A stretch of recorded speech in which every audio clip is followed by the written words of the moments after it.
On a rainy Thursday evening, Michael Harris stood in the kitchen with his hand frozen over the phone, the screen glowing in the half-dark like a tiny stage light. His wife's contact photo stared back at him. All he had to do was press call and tell her the truth, that he had just signed the papers to retire early, to walk away from the job that had defined his entire adult life. His heart pounded, his throat felt tight, and the clock above the stove ticked loudly in the background, carving time into thin, sharp slices. He told himself he was still deciding, still weighing the options, still free to change his mind. What he did not know, what none of us ever feel, is that deep inside his brain, 7 seconds earlier, the decision had already been made. Hello, dear friends.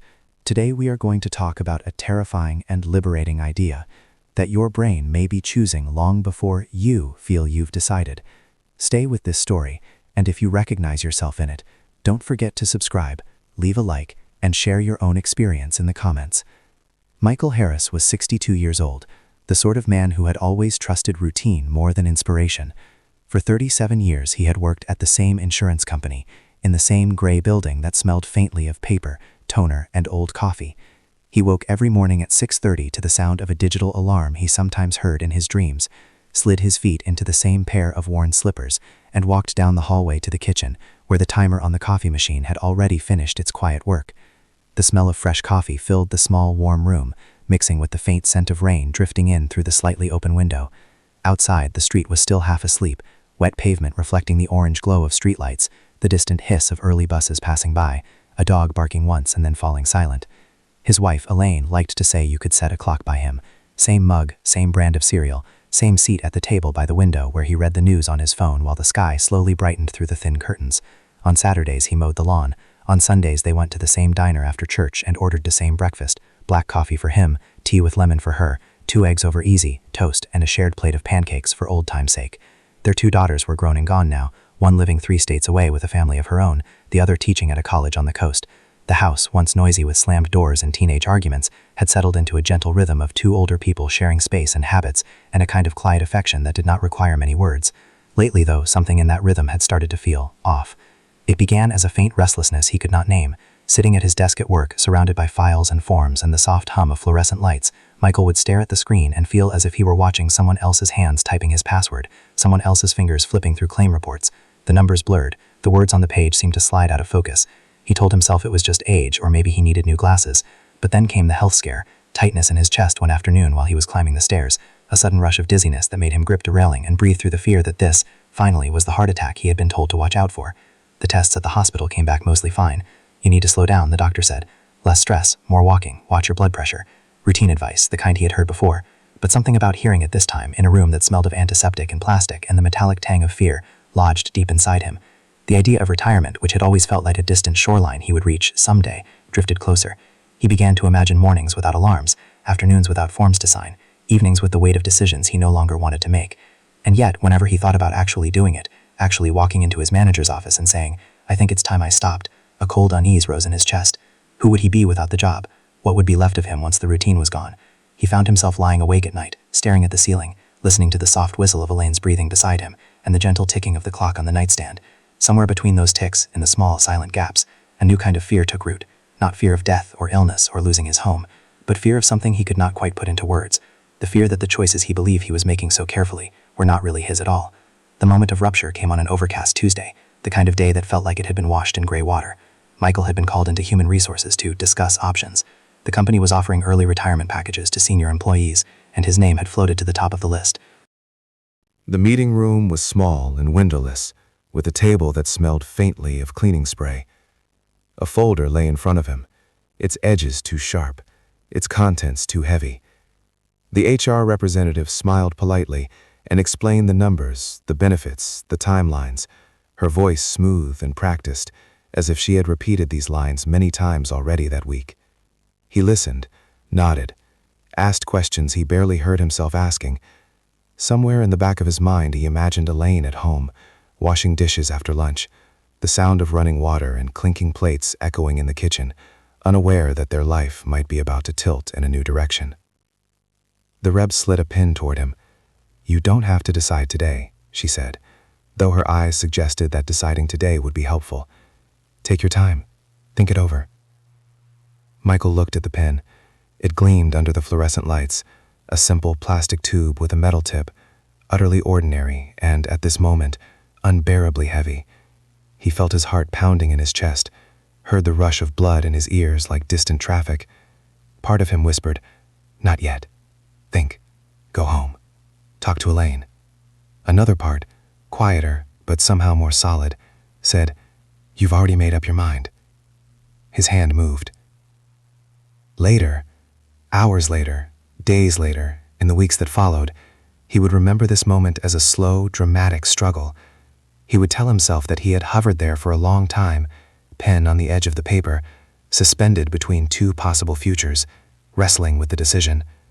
But in the reality of that small, airless room, his fingers closed around the pen, and his name appeared on the signature line in less than 2 seconds. A flick, a scratch of ink, the faint sound of pen against paper. Done. He walked out of the meeting with the folder under his arm, and the strange, hollow feeling of someone who had just jumped from a height and had not yet hit the ground. In the elevator, he watched the numbers descend, 5, 4, 3, 2, 1, and felt as if he were falling through those floors, through years of his own life.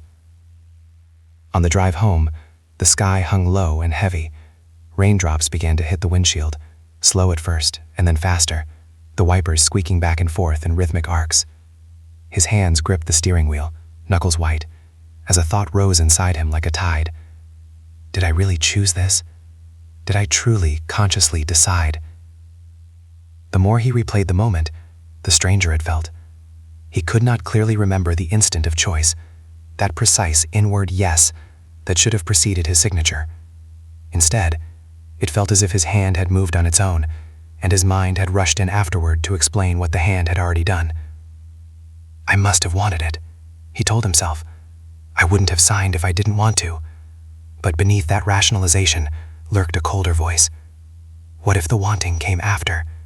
What if the story of why you chose is just that, a story, written too late, trying to catch up to a decision your brain had already made? That night, sitting at the kitchen table with a cup of lukewarm tea Elaine had poured for him, listening to the steady pattern of rain against the window, Michael tried to describe the feeling. It's like I'm watching my life from half a step behind, he said, like I only know what I've decided by looking at what I just did. Elaine squeezed his hand across the table. You thought about this for a long time, she said gently. You didn't do it on impulse. He wanted to believe her, but somewhere deep in his chest, a thin crack had opened in his sense of himself as the author of his own choices. Through that crack, questions began to seep. In the weeks that followed, Michael moved through a world that felt slightly misaligned, like a picture hanging a little crooked on a wall. The routines of his life continued, the morning coffee, the lawn that still grew and needed cutting, the bills that arrived in the mail, but his sense of agency over those routines had shifted. He found himself watching his own actions with a new kind of detached curiosity. He would open the refrigerator and reach for the orange juice instead of the milk, and then think, when did I decide that? Did I really choose, or did my hand just go there? It was a small, unnerving thought, the kind that might have dissolved if he had simply ignored it. Instead, because Michael had always been the sort of man who tried to understand problems rather than run from them, he went looking for answers. It started with a late-night video. You know the kind. The algorithm offers you something unexpected, and curiosity clicks play before you even think about it. A neuroscientist on a stage, talking about experiments where people's brains decided before they were aware of choosing. Michael sat in the dim light of the living room, the television screen casting a cool glow over the familiar furniture, and listened as the scientist described a study from the 1980s. Volunteers were asked to press a button with their left or right hand whenever they felt like it, while their brain activity was measured. They were also asked to note the moment they became aware of deciding which hand to use. The shocking part? A specific pattern of brain activity appeared a fraction of a second, and in later studies, up to 7 seconds, before the volunteers reported the conscious decision. In other words, the brain had already begun the process of choosing, long before the person felt, I've decided. Michael replayed that section twice. 7 seconds. He imagined his hand reaching for the pen in that small HR room, the scratch of his signature appearing on the page. 7 seconds earlier, he had still believed he was free to say no. But if the scientist was right, somewhere in his brain, the neural dominoes leading to yes had already started to fall. The next day, he went to the library, not his own company's office anymore, but the public one downtown, a place that smelled of dust and paper and quiet concentration. He checked out books on decision-making, free will, and the neuroscience of choice. Some were dense, full of technical terms he had to reread twice. Others were surprisingly clear.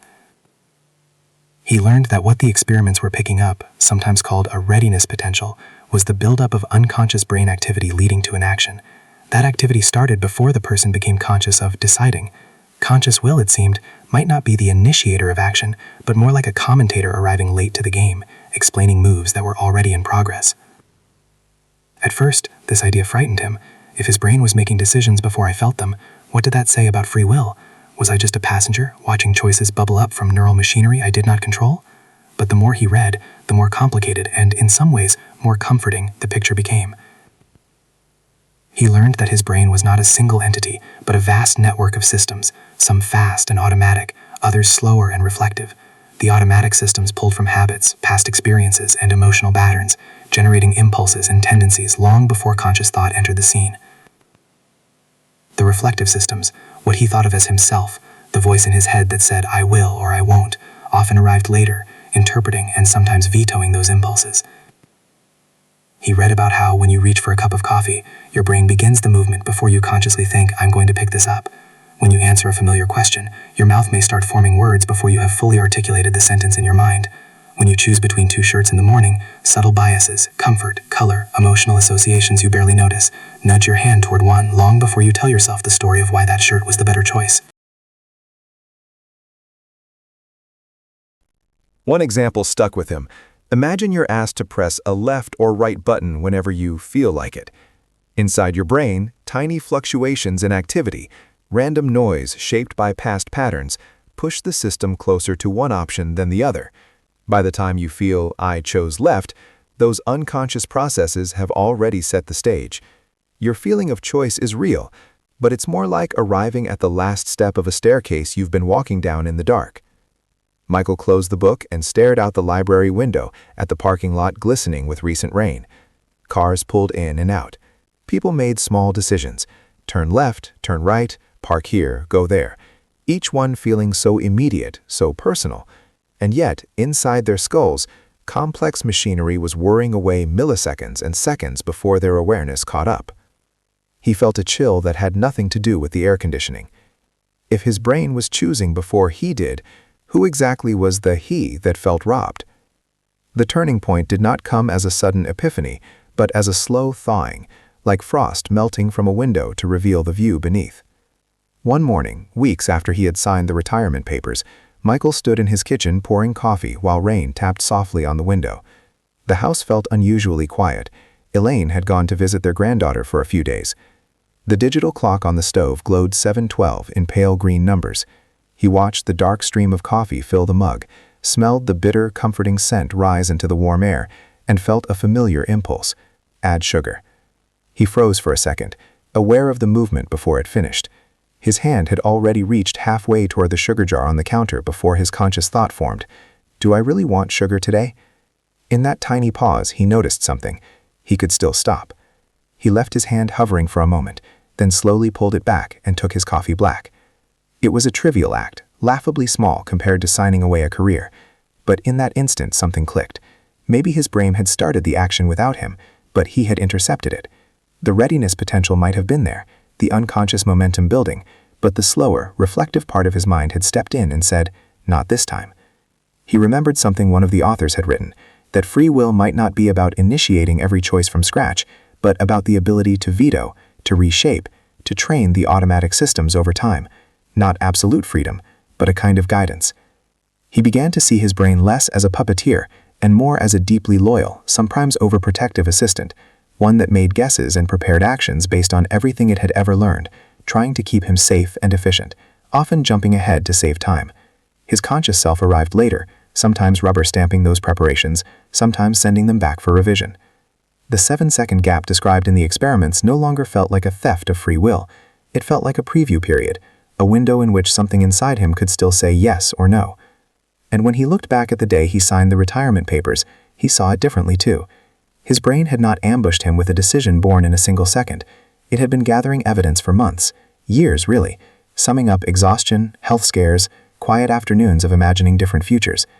That Tuesday in the HR office was simply the moment when all that accumulated weight tipped the scale.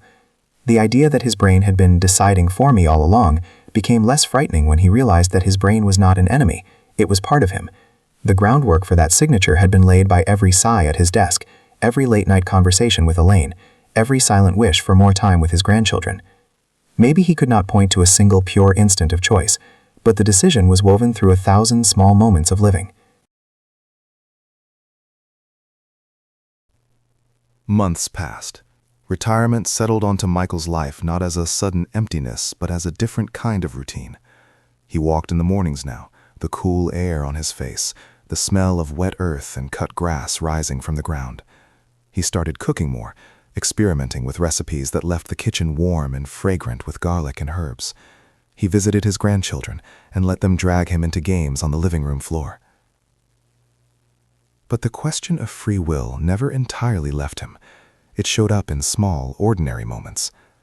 Standing in the supermarket aisle, looking at 2 brands of cereal, he would feel his hand begin to move toward the familiar box before his mind caught up. Sometimes he let it happen. Other times he paused and deliberately chose the other one, just to remind himself that he could. When he snapped at Elaine in irritation and heard the sharpness in his own voice, he could almost feel the chain of tiny, earlier triggers that had nudged him toward that outburst. Tiredness, hunger, an email that had annoyed him hours before. He still regretted the harsh words, still apologized, but he no longer saw the anger as coming from nowhere. It was an impulse prepared in the background, one he might catch sooner next time. He noticed how often people around him spoke as if they were wholly in control. I just decided. I could have chosen differently. I followed my heart. And yet, in quiet moments, those same people would confess feeling swept along by habits, urges, and reactions they did not understand. Instead of making him feel powerless, the realization that his brain started many processes before conscious awareness gave Michael a new kind of compassion for himself and for others. Everyone was wrestling with machinery they only partly saw. On nights when he lay awake listening to the rain and the slow, steady ticking of the clock, the fear that had once haunted him, the fear of losing his free will, softened into something else. He imagined his brain working in the dark like a careful librarian after closing time, sorting through memories, updating patterns, preparing tomorrow's probable choices. He could not control every flicker of neural activity, every readiness potential rising 7 seconds before he felt, "I choose." But he could choose what stories to tell about those impulses. He could choose what he fed his brain, what habits he repeated, what values he tried to live by, knowing that tomorrow's automatic decisions would grow from today's repetitions. Free will, he realized, was not a single moment of pure, untouched decision. It was a long, slow shaping. A year after that rainy Tuesday when he signed away his job, Michael Harris stands at his kitchen window, watching the late afternoon lights spill like honey across the backyard. Elaine is humming softly in the next room, folding laundry. Somewhere down the street, a dog barks, and the smell of someone's dinner drifts faintly through the open window, onions maybe, and something frying in oil. On the counter beside him lies a simple notepad with a list. Call Anna, schedule checkup, walk after dinner. He does not remember the exact moment he decided to write those things down. He only knows that his hand picked up the pen at some point, that his brain prepared the action, and his conscious mind nodded along. Once, that realization would have disturbed him. The idea that his brain might be starting his decisions 7 seconds before he felt them would have sounded like the death of free will. Now, it feels more like knowing where the river begins, far upstream, in places you may never see, among small trickles that join and gather force long before the water reaches your town. Your brain is not your enemy when it does this. It is a prediction machine, a survival organ, trying to keep you moving and safe in a world that never stops demanding choices. It guesses, it prepares, it nudges, and then you, the conscious storyteller living in the middle of that storm of activity, step in and say yes, or no, or maybe next time. So here is the question for you, dear listener. How many of your sudden decisions were really years in the making? How many of your regrets come from judging yourself for choices you never fully understood? Share your story in the comments. Like this video if you've ever felt your hand move before you decided. And subscribe, because next time we'll explore another unsettling truth, how your brain sometimes creates the feeling of certainty first, and only later finds a reason to justify it.